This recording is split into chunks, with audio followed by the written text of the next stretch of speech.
Hello, it's Jennifer, and I have two fun projects for today using a bead mix that I got from Kellie's Bead Boutique. This bead mix is called Violet Sky, and it is absolutely amazing. I already have it kind of taken apart here. I did an unboxing in another video, and so you can see it all in its entirety. However, though, these are all the beads. So anything that is a bead on my mat here is what's included in the kit.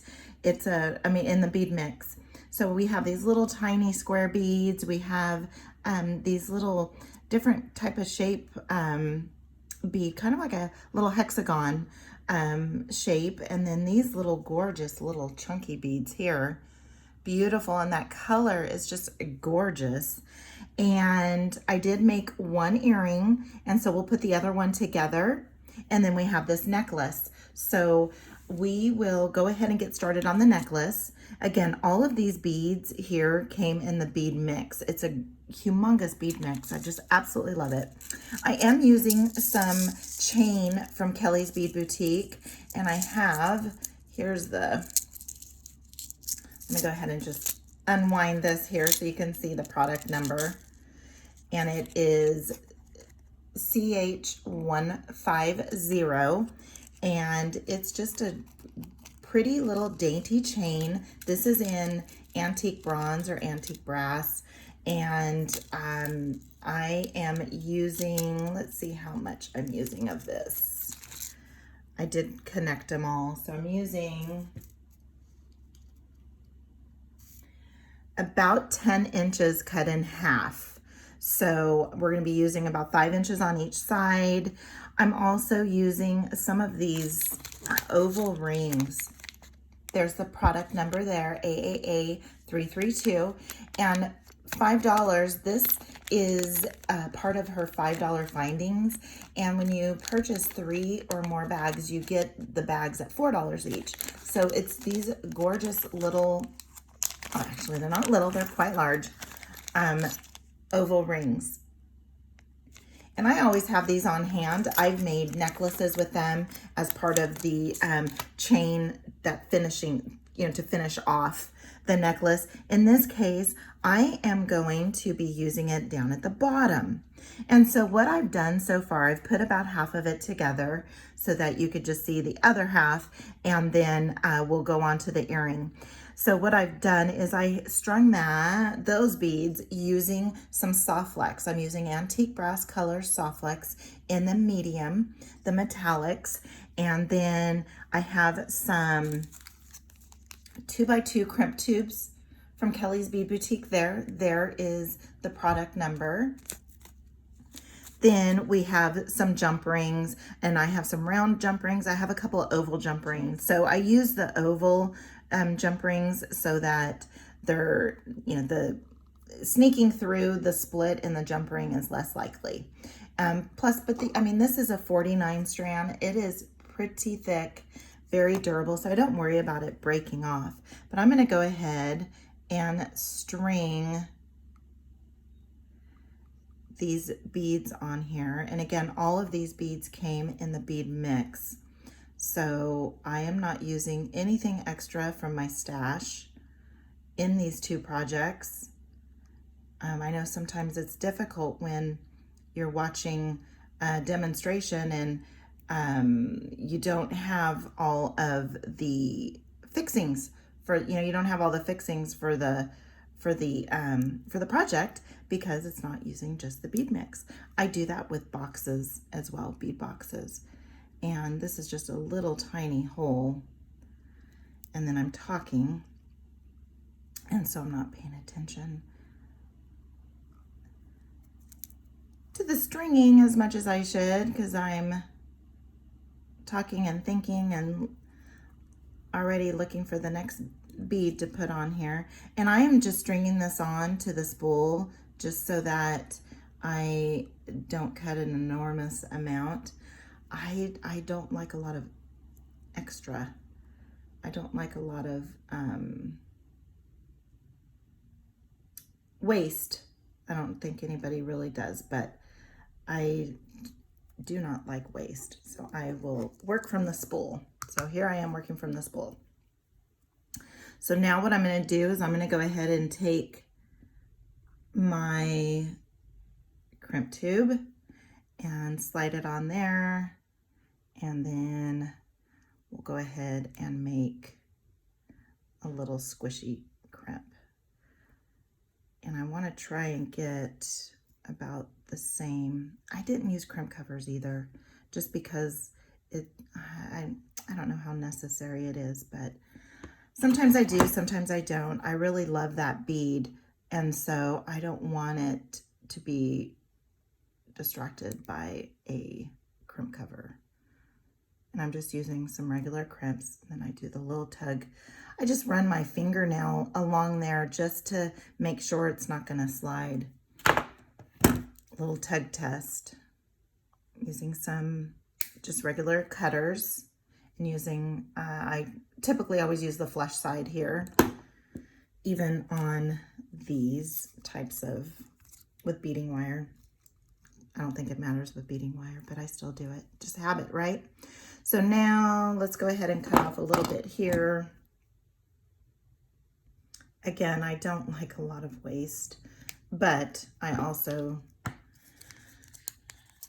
need a little bit of room, right? So we get it done right. So this is what, this is again, Soft Flex, the antique brass in the medium. This is the metallic flexible wire. And I'm gonna go ahead, and I do want it to be a little loose. I know it's not a bracelet where it's more noticeable if you crimp these a little too tightly. If you crimp your string a little too tightly. But with these, it's not as noticeable with the necklaces, with it being on the side, but I'm still going to try and get it a little loose, not too loose. So just bring that down. I don't want my wires to cross, and I'll just keep on pushing it down. That's pretty good. So now let's go ahead and just pull on this tail and try to get it about the same amount. And again, that's probably, oops, I came around the back. Let's go a little bit more. All right, so now I'm gonna come in with my crimpers, make sure that I get that into the back well first, to where we create a little taco, and then in the front, and crimp that down, and then do a little tug test. That is all good. Give it a little trim. So see, I mean, I don't have that much, of, I'm looking for my other one, my other side I had this, so I don't have very much waste that I trim off. All right, so now I'm gonna grab my chain nose pliers and go ahead and attach. So I used, I think 7mm, I used 7mm jump rings here when I was attaching the two links. And then these here are just, I believe they are 4 or 5mm. Let's go ahead and come in. And I do like the look of the two. Kelly did another video for another, for a necklace, and used two jump rings, and I just like that look. Give it the fingernail test. Come in. I did move my camera around. I did notice that, because now it's very close to me. It's only just, I'm only a couple of inches off the end of the table of my desk. And so I do find that it's easier for me to assemble rather than being way out here trying to stay on camera. The shadows, I got to get the shadows figured out. It's just the dynamics of our room here, and the lighting. There's a little bit of natural light that comes in, but as the seasons start to change, it doesn't come in as much. So now I have these oval jump rings that I'm going to go ahead and attach to the end here. And again, I could very easily attach my attach my strand of beads here, but I want to use the oval so that the strand is never laying down or pulling on where there might be a break in the jump ring. So with it being oval, the slit is on the side, and you can reduce your chances of having it sneak through. So now let's go ahead and take this one here, and we will go ahead and get that attached to the chain. I already did attach the lobster clasp. So I did use a lobster clasp and these little small jump rings here. And then I have a closed antique bronze jump ring here. And so I did do some prep beforehand so that you're sitting there not watching me do all that. And let's go ahead and get that, give it a little squish to get it, do your little fingernail test. And here's our necklace. Beautiful. I just love the colors. Just turns out it lays really nicely on the chest. I know I could have done 4 to have it kind of angle a little differently, but I really like it. It is really cute. When you put it on, it just lays perfectly, just like this. So very hard for me to display, but it does. It looks really pretty. And so now we'll go ahead and put that off to the side so we can finish our earrings. So this is what I have left over, and I did want this. I want these for my stash. I love these rondelles, and if I don't already have them, I'm going to be making a call to find out if they have those strands available at kelliesbeadboutique.com. And these little tiny ones here, well, they're not tiny, but they, like I said, they have a little different shape to them. So that's all that I'm going to be keeping. I do want to keep some. So now let's go ahead, and I am doing a little knockoff from one of Kellie's earring sets that she did.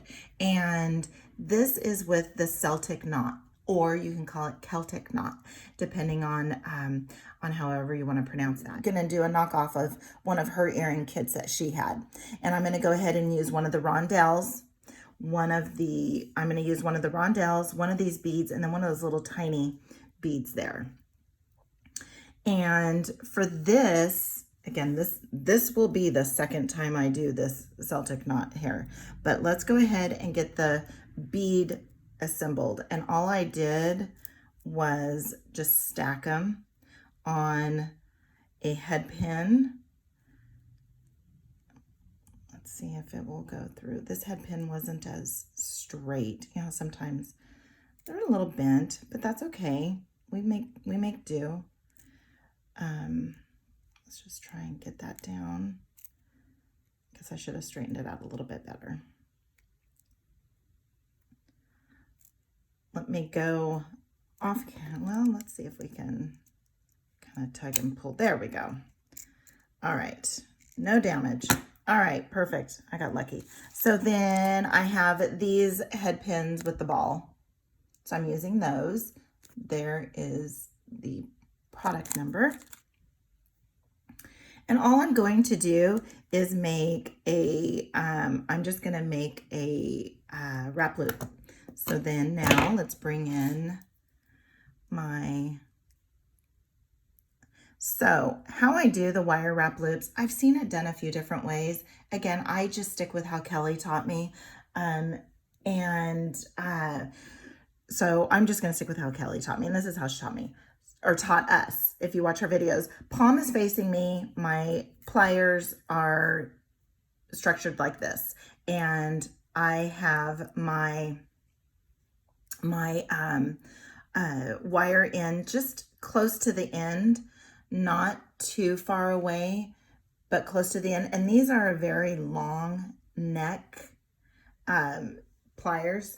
So now what I'm going to do is I'm just at the end, and I try to go like halfway in between. I've got some notches here, but I just try to go there's a little tiny notch here. So I just try to go halfway in between there. So what I'm going to do is I'm going to take my finger and just run it around that top barrel. Then now I'm going to turn and I'm going to face my palm down and go ahead and bring that wire to the back. Then I just kind of take a peek at it, and I want it to have more like a stop sign rather than a P. Then I come in with my chain nose pliers here. I'm going to bring back my bent nose pliers, and now I'm going to go ahead and just start wrapping. I do want this to be close to the end. I don't sit on top of where these wires cross because you'll break them. But now just go ahead and start your wire wrap. And I let go in between, and so that you don't snap your head pin, which can happen. Go ahead, come in through the back. For me, there is a front and back. I'm strategic when I'm doing this so that I'm not, so like I said, there is a front and back. Come in and just tuck in that tiny tail and make sure it's not poking out. So now we have that section. So now what we want to do is go ahead and make this, this link here. And how we're going to do that is we're going to take our 18 gauge vintage bronze craft wire. Kelly does have this on her website too, so I will put a link to that. And I'm going to come in and I'm going to just use my nylon pliers and give that a nice little tug. And I'm going to cut about 4 inches, maybe a little bit more. And I used my flush side so that you have that nice clean cut. Then I'm going to come over here to this end and just give it a little snip here so that I have a good flush cut. I did have to trim off a little bit at the end when I made the first one. I am using the medium barrel, the medium barrel pliers, and it has, I think, a 6 and a 8.5 or 6 and 8 millimeter. So I'm going to be using the small one. And when I roll, I always roll away from me. It's just easier to roll away. And I don't want the wire sticking out like that. I want it to be down in the barrel. I don't want it sticking out. Now I just form this and pressing up against my thumb and just making sure I get that nice and tight. Okay. Now what I'm going to do is, I'm going to go ahead and take that, put the small end here, and just form that right over. Again, there's probably different ways of doing this. Oh, I should be on camera. So now I just run that along that way. So now I have this. Okay, so now what I'm going to do is, the way she teaches it is that this first end is always facing down. So now what I'm going to do is I'm going to come in with my small barrel there and just press up against there, make it nice and tight. And then get that like that. There we go there. Okay, so now we have this. Then what I want to do is I want to roll it this way so that the other end is going to be right up against that. So let's go ahead and start rolling. Again, I don't want the end sticking out. So go up against my thumb as much as you can. And again, look how it's a little too long. So I'm going to come in with my flush side and cut it. Give it a little bit of a trim. And then grab that again. And still maybe a little bit. So let's trim off just a little bit more. And you'll just have to just keep on trimming like what I'm doing until you get, your, until you get it to where you want it. I still want a little bit. Still a little bit. Let's go right here. Okay, so now let's go ahead, and I apologize for my dog tiptoeing. You can hear him tap, tap, tap, tap. All right, so there we go there, and you can kind of maneuver it around a little bit. And now what I'm gonna come in and bring, so again, not that much left over. So now I'm just gonna come in and bring in my bench block and just work hard in that. I'm not hitting it where any of the wires will cross, because then you'll sometimes break it, or you will change the shape. All right, so now we got that, right? Okay, so now we'll just go ahead and put this together. So then that's our last step. All right, so let's go ahead and grab one of those jump rings again, one of those small jump rings. They're not teeny tiny, so I think they're probably 4 millimeter. And then that's gonna be my front, so I want my front.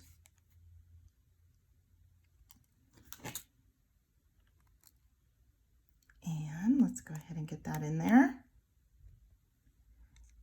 And if you don't get them perfectly, there you go there.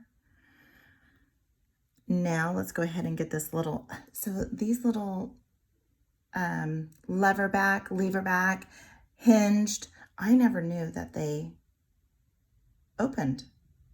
Kind of crazy, huh? I never knew that they opened until way beyond me, going crazy, getting them attached. You know, the long way of attaching them. I mean, I would never be able to use this on these Celtic knots, only because the way you wire wrap it, there is no way that I'd be able to get that on there. So, never knew. So glad I figured that out. I don't know how I figured it out. I might have seen a video or something, but just a little self-reporting. All right, so there is our pair of earrings. Very, very cute. Let me move this out of the way. So we have our pair of earrings, and we have our necklace. Beautiful, beautiful, beautiful. And again, I do have a little bit left over just because I'm stingy and want a little bit in my stash. So this is using the Violet Sky bead mix from Kellie's Bead Boutique. I will put all the links to the wire and to the chain, and as many links as I can. And be sure to like the video if you like this video, and comment. I always read all the comments. If you haven't done so already, go ahead and hit that subscribe button. Until next time, have a good one.